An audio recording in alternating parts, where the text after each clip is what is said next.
السلام عليكم أعزائي المشاهدين، وأهلا بكم إلى هذه الحلقة الجديدة من لعبة الأمم، وكل عام وأنتم بألف خير. عيد فطر سعيد إن شاء الله. هل ما زلتم تسمعون بالجبهة الشعبية أو الديمقراطية؟ هل ما زال اليسار الفلسطيني يعني لكم شيئا؟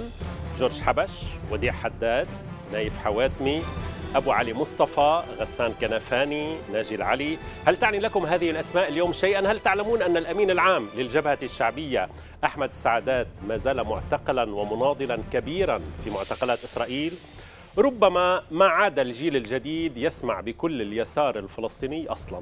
أين العصر الذي كانت فيه الجبهة الشعبية على كل شفة ولسان؟ ماذا حل بالديمقراطية التي انشقت عن الشعبية ووعدت بالكثير؟ ثم ماذا تريد الجبهتان فعليا اليوم؟ المقاومة المسلحة أم التفاوض؟ أين هما الآن من عملية السلام الجاري تمريرها أمريكيا؟ أين هما مما يحصل في الوطن العربي؟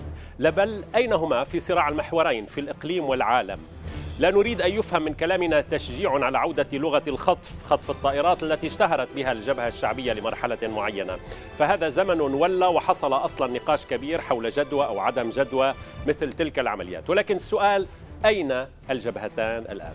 هذا السؤال وغيره سأنقله إلى ضيوفي الكرام، أو بالأحرى إلى ضيفي الكريمين، عضو اللجنة التنفيذية في منظمة تحرير الفلسطينية ونائب الأمين العام للجبهة الديمقراطية لتحرير فلسطين قيس عبد الكريم، وهو عراقي الأصل ولقبه أبو ليلى. أهلا بك أستاذ قيس. معنا من رام الله السيد قيس، ومعنا هنا في الاستوديو مروان عبد العال، عضو المكتب السياسي في الجبهة الشعبية لتحرير فلسطين. مساء الخير وأهلا وسهلا بك. وأهلا بكم جميعا أعزائي المشاهدين إلى هذه الحلقة الجديدة من لعبة الأمم.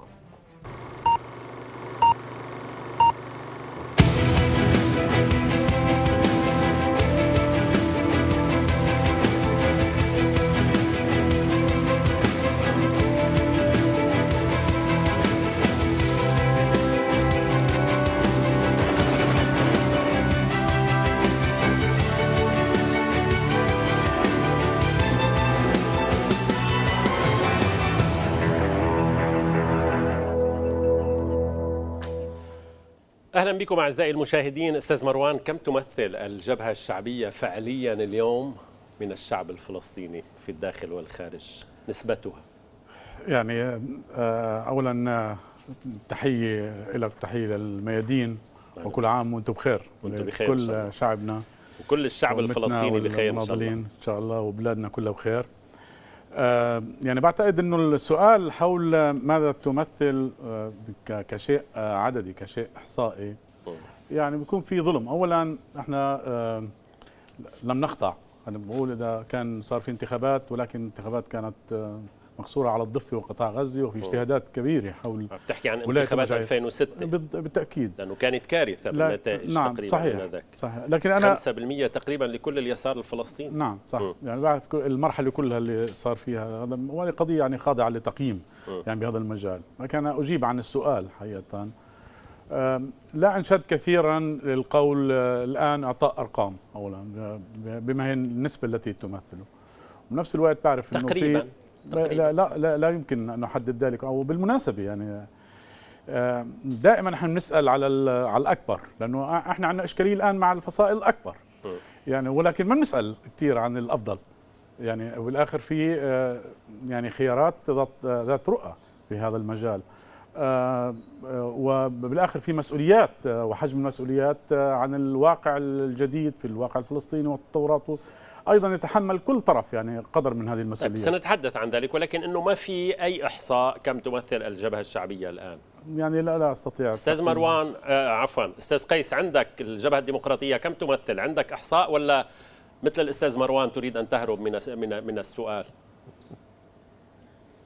شوف، اولا اخي سامي، انا عم بسمع الصوت كثير متقطع يعني للاسف، يا دوب عم بفهم الكلام اللي يمين حكى. بس سمعت اذا السؤال؟ كان سمعت السؤال؟ السؤال او كم تمثل الجبهة الديمقراطية الان؟ صحيح. انا بعتقد ان من الصعب جدا يعني ان يعني تعطى أرقام بهذا الشأن، ولكن هناك مؤشرات عديدة يمكن الإشارة إليها خلال السنوات الثلاث الماضية وآخرها كانت الانتخابات البلدية هنا في الضفة الغربية التي جرت خلال الأشهر الأخيرة. نعم. وكان هناك حضور للجبهة الديمقراطية في أكثر من ثلثي المجالس البلدية التي انتخبت أو التي نجحت بالتزكية. المجالس البلدية التي خضعت للتنافس الانتخابي حصلت الجبهة فيها على 9% من المقاعد، من مجموع المقاعد التي خضعت للتنافس. وفيما يتعلق بمجموع المقاعد التي شملتها العملية الانتخابية بما في ذلك التي نجحت بالتزكية، حصلت الجبهة على ما يوازي 7% من المقاعد الإجمالية التي شملتها كما قلت العملية الانتخابية. طيب. هذا في مجال الانتخابات البلدية. طبعا هذا ليس يعني مؤشرا دقيقا، ولكنه مؤشر يعطي بعض صحيح. الإشارات يعني إلى ما هو هذه. هناك طبعا الانتخابات الطلابية والعمالية والنسائية وإلى آخره، لكن ربما كانت الانتخابات المجالس البلدية هي الأكثر دقة في إعطاء المؤشرات بسبب من كونها تشمل الشعب بأكمله. طيب. ونسبة المشاركة فيها كانت نسبيا عالية إذا أخذنا بعين الاعتبار نسبة مشاركة في الانتخابات البلدية عموما وصلت إلى حوالي 56%، وهذه نسبة معقولة بالرغم من أنه قوطعت من قبل حماس على الأقل. طيب، في الكلام السياسي الحالي لابد من التوقف عند بيان مهم صدر قبل يومين من الجبهتين الشعبية والديمقراطية، بيان مشترك صدر بعد اجتماع السيد نايف حواتمي والسيد ماهر الطاهر من دمشق على ما أعتقد. ترفض الجبهتان رفضا قاطعا المفاوضات الفلسطينية الإسرائيلية الجارية حاليا برعاية الأمريكيين. لماذا أستاذ مروان ترفضون هذه المفاوضات؟ ما هي الشكوك عندكم يعني؟ لا شك أنه المعروف أنه أولا نحن لدينا رأي في مسألة المفاوضات ليس من الآن، بحكم أولا مرجعية هذه المفاوضات التي تعتبر بأن مرجعيتها هي الولايات المتحدة الأمريكية تحت شعار أنها هي الراعي، وهذا الراعي بالنسبة لنا راعي غير موثوق صراحة. المسألة الأخرى بأنه ليس فقط أنه راعي غير موثوق، هو أطلق الكثير من الوعود، يعني حول هذه المفاوضات إلى ما يشبه ملهى، ملهى للقيادة الفلسطينية وملهى للواقع العربي، وكأن هناك عملية سلام تجري، وحقيقة لا يوجد أي سلام يحقق على الأرض. بالعكس. ما الذي يجري؟ ولماذا يدخل الرئيس محمود عباس الآن في هكذا مفاوضات؟ لذلك احنا رفضنا هذا الموضوع، يعني أساسا نعتبر أن الولايات المتحدة الأمريكية، لماذا الولايات المتحدة الأمريكية تريدها الآن؟ أنا برأينا تريد أن تقطع الطريق على أكثر من جانب. أول هذه المسائل أنها تقطع الطريق على أي محاولات لدفع باتجاه الاستناد إلى الشرعية الدولية، وخاصة قرارات الأمم المتحدة بما يخص الاعتراف الدولي وغيرها وكذا. ولكن هناك كان في تهديد بأن الذهاب إلى مجلس الأمن مرة ثانية. كما نلاحظ كانت الولايات المتحدة الأمريكية تقريبا هي الوحيدة اللي اشتغلت مع أكثر من دولة اللي مارست يعني رفض لهذا القرار، وبالتالي هي تقطع الطريق. الآن توهم الجميع بأن هناك شيء يجب عدم استباق الأمور وأن هناك شيء ما يجري. القضية الأخرى هي قضية استباقية، يعني هل هناك شيء ما يرتب في إطار المنطقة بشكل يعني في لعبة بهالمعنى؟ هل هذا يعني الآن في ماذا يقلقكم تحديدا بالضبط؟ بالتأكيد هذا يقلق أن الاستيطان. ما الذي يقلقكم؟ يقلقنا أن الاستيطان ما زال مستمر، أن هذا يجري على حساب قضيتنا. هذا بصراحة كان بالإمكان أن يكون هناك أولويات غير المفاوضات. هل يستطيع الرئيس محمود عباس ألا يذهب إلى هذه المفاوضات الآن وسط كل الضغوط؟ يعني أعتقد أنه إذا كان في يعني شيء له علاقة بالسياسة الداخلية، في محاولة البناء الداخلي، في العودة إلى الآن احنا مكشوفين على كل الصعد، يعني أولا ستر الجانب الفلسطيني حتى يشكل يعني لأي خطوات أخرى أي خيارات أخرى. طيب أنا عندي مكشوف الوضع فلسطينيا، احنا على فكرة حتى الحكومة أول شيء في حكومتين كما واضح، في انقسام. اثنين، حتى الحكومة في حكومة تصريف أعمال الآن وفي واحد مكلف واعتذر. يعني تخيل هذا الوضع. شوف، أول من بدأ بالانقسام بالشارع الفلسطيني أنتم. الجبهة الديمقراطية انشقت عن الجبهة الشعبية، والجبهة الشعبية انشقت عن الجبهة الشعبية، والشعبية والقيادة العامة. لا أحد يستطيع أن يعطي دروسا إلى الآخر في هذا المجال. هذه مسؤولية اليسار، يعني عليه أن يقدم صحيح. نماذج صحيح. حتى بمسائل الوحدة. طيب، في قلق من مسألة الاستيطان. السيد قيس، تحدثت عن هذا الموضوع، قلت إن الحكومة تستخدم المفاوضات كغطاء للمستوطنات، الحكومة الإسرائيلية طبعا. يعني هل شعرنا أنه منذ بدأت هذه المفاوضات برعاية أمريكية جديدة حصل عملية استيطان كبيرة فعلا تمت التغطية عليها؟ لم يمر يوم خلال الأسبوعين الماضيين إلا وأعلن من قبل الحكومة الإسرائيلية عن خطوات استيطانية في مراحلها المختلفة، بعضها كمقترحات قدمت للحكومة، وبعضها كعطاءات، وبعضها بدأت عملية التنفيذ. وهذه الوحدات الاستيطانية يجري بناؤها ليس بالآحاد ولا بالعشرات، وإنما بالمئات. وتتسرب أخبار الآن عن الصفقة التي عقدت بين، أو مفترض أن تكون عقدت بين نتنياهو وبين بنت رئيس حزب البيت اليهودي، التي بموجبها يمرر حزب البيت اليهودي مسألة الإفراج عن، أو قرار الحكومة الإسرائيلية بالإفراج عن الأسرى القدامى، مقابل تعهد من نتنياهو بأن تشهد الفترة القادمة بناء آلاف الوحدات السكنية في القدس وفي الضفة الغربية. طيب سيد قيس لماذا ليست هذا فقط. تفضل. أريد أن أقول فقط أنه ليس هذا هو الأمر. طبعا هنالك من يقول طيب إيش الجديد بهذا الموضوع؟ ما له استيطان مستمر منذ فترة، وأيضا في ظل حكومة نتنياهو كان دائما يتصاعد هذا الاستيطان تزداد وتيرته. ما هو جديد في الموضوع أن هذا يأتي في الوقت الذي بدأ فيه الاستيطان يستثير رأيا عاما دوليا مناهضا، ويدفع بعض الدول إلى أن تأخذ بجدية واجباتها والتزاماتها بموجب القانون الدولي إزاء هذا الاستيطان الذي هو بموجب مواثيق جنيف جريمة حرب. والدليل على ذلك هو الخطوة التي اتخذها الاتحاد الأوروبي مؤخرا. وهذا التصاعد في الرأي العام الدولي أو في الموقف الدولي إزاء موضوع الاستيطان الآن وجد له قاطع.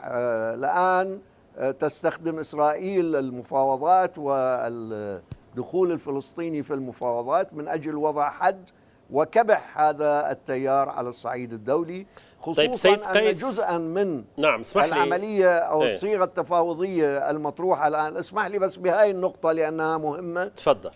واحدة من عناصر التفاهمات التي بموجبها بدأت العملية التفاوضية الأخيرة هو أن الجانب الفلسطيني لن يذهب إلى أي من المواثيق أو المؤسسات الدولية التي تقع في نطاق منظومة الأمم المتحدة من الآن حتى تنتهي المفاوضات، أما بالنجاح أو الفشل، يعني طيلة التسعة أشهر التي يستغرقها المفاوضات، بمعنى أنه سيمتنع طوعا عن استخدام أدوات القانون الدولي التي بات يتيحها له وضعه الجديد في الأمم المتحدة المعترف به كدولة من أجل حماية مصالحه الوطنية. سيمتنع طوعا عن استخدامها، وهذا هو هذه إحدى الإشكالات الجوهرية في الصيغة التفاوضية القائمة. طيب سيد قيس، كمان السؤال لك لو سمحت لي، ما هو المطلوب من الرئيس محمود عباس حاليا؟ هل يوقف هذه الخطوة؟ هل يستطيع أن يوقف هذه الخطوة؟ وهل هناك دول عربية مشاركة بشكل أو بآخر بما تصفه بصفقة تحت الطاولة أو تغض الطرف أو تشجع؟ يعني أنا لا أراهن كثيرا على مواقف الدول العربية. مواقف الدول العربية كلها كانت ضاغطة في الواقع من أجل قبول ما يطرحه كري، حتى في صيغه الأولى التي لم تكن شيئا على الإطلاق، يعني كانت مجرد كلام ووعود وإلى آخره إلى آخره. ومع ذلك كانت مواقف الدول العربية تضغط بهذا الاتجاه، وأعتقد كان هناك أيضا تصريحات لأكثر من مسؤول عربي بما في ذلك الأخ الأمين العام للجامعة العربية، كلها تدفع باتجاه ضرورة بدء المفاوضات بصرف النظر عن الاستمرار من قبل إسرائيل في النشاطات الاستيطانية وكل سلوكها العدواني. لكن الشق الأول من السؤال نعم. جدير بالتمعن، وهو هل يستطيع الأخ أبو مازن أن يفلت من هذا الضغط؟ أنا برأيي نعم يستطيع، وهو قد استطاع على امتداد السنوات الماضية أن يكرس موقفا على الصعيد الدولي، وهو موقف كان مقبولا إلى حد كبير ولا يستتبعه أي نتائج كارثية يعني على الوضع الفلسطيني، وهو موقف يقول أنه لا جدوى من التفاوض على حل الدولتين طالما أن الأرض التي ستقوم عليها الدولة الأخرى التي هي دولة فلسطين يجري نهبها ويجري ابتلاعها من خلال العملية الاستيطانية، ولذلك طيب. لا بد من وقف الاستيطان قبل أن يبدأ التفاوض من أجل تنفيذ حل الدولتين. طيب أستاذ مروان، الجبهتان في البيان المشترك الجبهة الشعبية والديمقراطية تدعوان إلى أوسع تحركات الجماهيرية في الضفة الفلسطينية والقدس وقطاع غزة وفي بلدان الشتات والمهجر كما جاء في البيان، للتعبير عن الموقف الرافض لهذه المفاوضات وللتمسك بقرارات الإجماع الوطني، الإجماع العام الوطني العام الفلسطيني. ماذا يعني التحرك المطلوب؟ انتفاضة ثالثة أم تظاهرات في الشوارع؟ يعني لا شك الدعوة، نحن لا ندعو لانتفاضة ثالثة. انتفاضة ثالثة تحتاج إلى يعني عوامل اختمار موضوعية، وبالتالي لها أسسها ولها لحظتها التاريخية كما يقال. نحن تقريبا من 10 سنوات نسمع عن لحظات الاختمار، ما اختمرت بعد؟ يعني لا أعتقد أنه بالاستطاعة قياسها بهالسرعة يعني. يعني عادة عندما تنفجر، وكل انتفاضات بالمناسبة هي انفجرت بلحظات عفوية، وبعد ذلك صار في قوى تنظيم لها، هذا صحيح. يعني ما بدناش نقول كانت سابقة أو غير سابقة، لأنه كمان حتى القيادات الميدانية الموجودة على الأرض وكيف تتعاطى، وطبعا الآن في ظروف مختلفة، بس عم بحكي انه كمان بترفض انه المسائل تؤخذ يعني بكبسه الزر او باعطاء اوامر او يعني كيف يعني هيك مساله مدرسيه يعني اكثر ما هي قضيه قياديه. فلذلك هذا من المسائل يعني المهمه على هذا الصعيد. احنا الان ندعو الى القول لا، القول لا، وهذه مساله هامه يعني، ويجب التعاطي معها بالساحه الفلسطينيه بكل ما في الحريات من معنى يعني، وعدم التعاطي معها كاشباه الانظمه بصراحه. هذا الجبهة الشعبية والديمقراطية تدعوان للتظاهرات للقول لا، ولكن بنهاية الأمر التمثيل الفعلي الآن يعني في السلطة في الضفة وفي حركة حماس في غزة. لماذا لا تشاركان هاتين الحركتين، فتح تحديدا وحماس، بهذا التحرك؟ هل طرحتم الأمر ورفضتا مثلا؟ يعني أنا بعتقد أنه الأمر مطروح على الجميع. بالعكس يعني احنا أطلقنا الصرخة الأولى في الضفة وقطاع غزة، وبالتالي هناك العديد من القوى استجاب لهذا الموضوع، ولكن فتح وحماس لا. صحيح طبعا بالتأكيد معروف. يعني أولا احنا يعني التحرك اللي صار بالضفة مع الأسف أنه في عدد من الناس اعتقدوا أنه هالضد فتح، وهذا طبعا شيء خاطئ تمام بالتأكيد. يعني قام جهاز الامن بكثير من الممارسات اللي لا تعتبر حتى بالاخر ادينت حتى من قبل يعني الفصائل بما فيها حركه فتح. فهذه مساله هامه. انا بقول انه هذا لا، مسؤوليه الجميع. الجبهتين الان التقوا وهم يدعون الجميع، ليس فقط يعني كجبهتين. طيب دعنا نكون واقعيين استاذ مروان. نعم. يعني دعوه الجبهتين محموده بنهايه الامر، يعني تحرك ضد ما يتم تمريره، ولكن بنهايه الامر على الارض هناك حركة حماس الآن للأسف الشديد تطوق شيئا فشيئا يعني، وأكثر فأكثر في غزة، الأنفاق تدمر. الوضع السياسي لحركة حماس الآن موضع تساؤلات كثيرة بعد ما حصل في الدول العربية والعلاقة مع الإخوان، وعندك السلطة الفلسطينية داخلة في المفاوضات. يعني كيف يمكن أن تتحرك الجبهة الشعبية والديمقراطية وسط هاتين العقبتين إذا صح التعبير؟ طبعا يعني أولا الاستقطاب الحاد بتعيش الساحة الفلسطينية ليس فقط استقطاب، بمعنى أنه احنا مش بحالة طبيعية وفي هناك فصلين كبار مع الأسف. احنا اولا تحت احتلال، سواء كان بالضفه او بشكل ما في غزه. الأسوأ منه اننا في انفصال جغرافي، الأسوأ منه اننا في انفصال مؤسساتي. يعني حتى ناخذ الامور في انفصال ايديولوجي بالضبط، وهذا كمان استتبعوا بتغيير مرجعيات بالعواصم وكذا. هذا شغله مش سهله، يعني كثير حتى من الاتفاقات صارت مهزوزه. بتذكر اتفاق الدوحه ومكه والقاهره. اذا دعوه للتحرك وهميه. انا برايي لا، انا برايي يجب ان نلقي الحجار احنا لا نيأس، ويجب ان نراكم، ويجب أن نقول كلمتنا في الوقت المناسب. ومهما كان على فكرة التعبير، حتى لو كان بأسماء صغيرة، بس نعتبر أنه هذا كله عم بيغلب الوجدان الفلسطيني. ولكن أستاذ مروان، دعنا نتحدث شعبيا. نعم. الآن الحركة تراكم، الشعبية تراكم، والديمقراطية تراكمان من 20-30 سنة. بنهاية الأمر بدأ صوت الجبهتين يختفي شيئا فشيئا، هناك حركات أخذت مكانكما بنهاية الأمر. طب الآن أنا حين أتحدث، دعني أسأل السؤال الأستاذ قيس، سأعود إليك. الرئيس محمود عباس